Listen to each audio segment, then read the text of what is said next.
Bismillahirrahmanirrahim. Assalamualaikum warahmatullahi wabarakatuh. Halo Sobat Biologi, bagaimana kabarnya? Semoga walaupun kita di rumah saja tetap dalam keadaan sehat dan selalu dalam lindungan Allah Subhanahu wa Ta'ala. Nah, pada kesempatan kali ini, perkenalkan, nama Kakak Arifati Sulika, mahasiswa pendidikan biologi dari Universitas Lampung dengan NPM 1913024003, untuk menyampaikan sebuah topik yang tidak asing lagi dalam kehidupan sehari-hari, yakni tentang bryophyta atau lumut-lumutan. Oke, bryophyta itu merupakan istilah yang disebut untuk lumut-lumutan. Nah, lumut-lumutan ini masuk dalam sebuah kingdom yang disebut dengan kingdom Plantae atau tumbuh-tumbuhan. Kingdom Plantae ini sendiri terdiri atas 3, ada bryophyta atau lumut-lumutan, kemudian ada pteridophyta atau paku-pakuan, dan ada spermatophyta atau tumbuhan berbiji. Nah, spesial untuk hari ini akan bahas tentang bryophyta. Bryophyta merupakan tumbuhan lumut. Nah, habitatnya adalah di daerah-daerah yang bersifat lembab, seperti di pinggir sungai, kemudian di selokan, kita sering menemukan bryophyta. Nah, bryophyta ini tumbuhan yang unik karena dia disebut dengan Cormophyta berspora. Kenapa disebut dengan Cormophyta? Cormophyta artinya adalah tumbuhan yang tidak sejati, karena bryophyta ini atau lumut ini belum memiliki perbedaan yang jelas antara akar, kemudian batangnya, kemudian daun, itu belum memiliki perbedaan yang jelas, sehingga dia disebut dengan tumbuhan yang tidak sejati.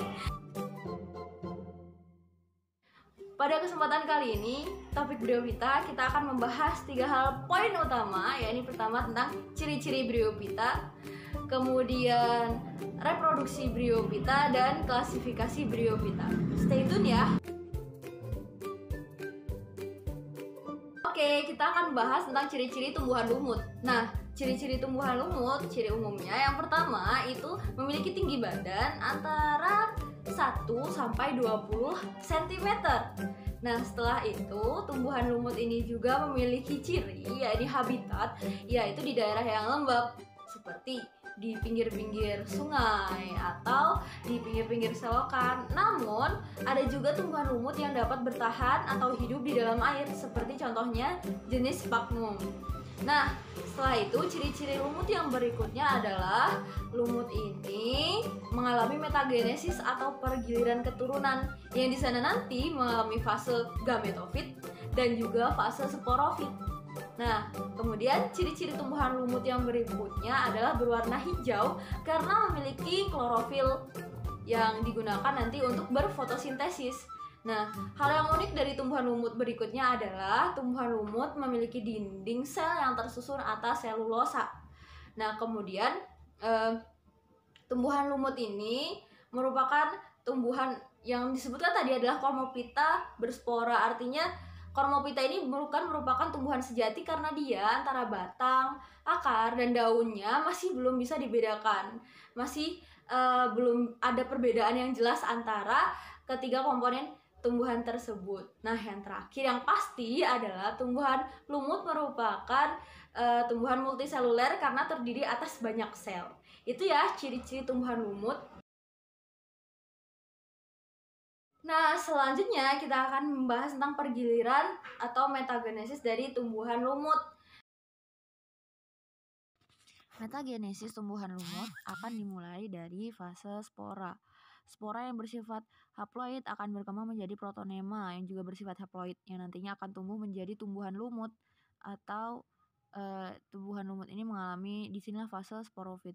Nah, sporofit akan masuk fase gametofit dengan pembentukan gamet, yakni antheridium yang menghasilkan spermatozoid dan archegonium yang menghasilkan sel telur. Sel telur dan spermatozoid akan mengalami pembuahan dan terjadilah zigot. Dan terbentuklah zigot. Zigot yang bersifat diploid akan berkembang menjadi sporofit yang bersifat diploid juga, yang nantinya akan menghasilkan spora yang bersifat haploid. Nah, Oke, demikian adalah metagenesis atau pergiliran keturunan dari tumbuhan lumut. Sekarang kita akan memasuki bahasan yang kedua, yakni tentang klasifikasi tumbuhan lumut. Berikut penjelasannya.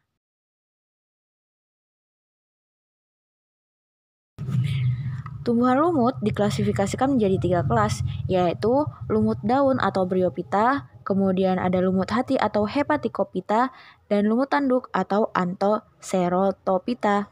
Nah, lumut daun. Pertama kita akan bahas tentang lumut daun atau Bryopsida. Lumut daun adalah jenis tumbuhan yang sering dijumpai di daerah lembab. Pada umumnya, lumut daun menghasilkan jenis gamet yang berbeda sehingga dapat dibedakan mana individu jantan dan mana individu betina. Akan tapi ada juga tumbuhan lumut yang menghasilkan gamet jantan dan gamet betina dalam satu individu. Nah, ciri-ciri dari lumut daun itu yang pertama, talus gametofit tidak dapat dibedakan antara struktur daun dan batangnya. Kemudian talus gametofitnya mempunyai bentuk simetri radial. Kemudian archegonium dan antheridium terbentuk pada ujung gametofit di antara daun dan kemudian tumbuh sporangium. Nah, kemudian pada talus sporofitnya merupakan sporangium yang menumpang pada ujung batang dari talus gametofit. Kemudian gametofitnya itu tumbuh tegak atau merayap. Kemudian daunnya hanya terdiri atas satu lapis sel dengan rusuk tengah tersusun melingkari batang atau spiral. Kemudian lumut hati atau Hepaticophyta atau Hepaticopsida mempunyai bentuk tubuh seperti lembaran banyak lekukan dan menyerupai bentuk hati. Oleh karenanya, bentuknya ini lumut hati pernah dianggap bisa membantu menangani penyakit hati. Lumut hati dianggap sebagai kelompok peralihan dari tumbuhan Talophyta ke Cormophyta. Nah, habitat lumut hati adalah pada tanah mineral yang lembab di lereng gunung ataupun di bukit. Lumut ini juga dapat tumbuh pada dasar hutan yang lebat. Nah, ciri-cirinya, talus gametofitnya tidak dapat dibedakan antara struktur daun dan batang. Sementara akarnya itu bersifat rhizoid. Kemudian talusnya, gametofit mempunyai bentuk pipih atau dorsiventral. Nah, pada permukaan dorsal gametofit dibentuk archegonium dan antheridium yang berbentuk seperti payung. Nah, kemudian talus sporofitnya mempunyai ukuran yang sangat kecil sehingga nyaris tidak nampak. Yang terakhir adalah lumut tanduk atau Anthoceropsida. Nah, lumut tanduk itu memiliki bentuk sporofit yang panjang dan runcing yang dapat tumbuh setinggi 5 cm. Sporofit lumut tanduk hanya terdiri dari sporangium dan tidak memiliki seta. Spora yang matang akan dilepaskan oleh sporangium yang pecah atau terbuka, dimulai dari ujung tanduk. Gametofit yang umumnya memiliki diameter 1-2 cm tumbuh secara mendatar dan kadang ditempeli oleh sporofit majemuk. Ciri-cirinya, akar dari kelas ini masih berupa rhizoid. Nah, talus gametofit tidak dapat dibedakan antara struktur daun dan batang. Kemudian talus gametofit mempunyai bentuk pipih atau dorsiventral. Kemudian terciptanya sel gamet di permukaan dorsal talus gametofit. Kemudian talus sporofitnya menyerupai bentuk tanduk atau jarum yang ramping dan pertumbuhannya terjadi sebab pembelahan sel-sel dasar pada daerah kaki. Nah, struktur lumut tanduk itu berupa talus tapi sporofitnya berbentuk kapsul memanjang. Lumut tanduk mempunyai sel yang hanya terdiri dari satu kloroplas. Demikian penjelasan tentang klasifikasi dari tumbuhan lumut.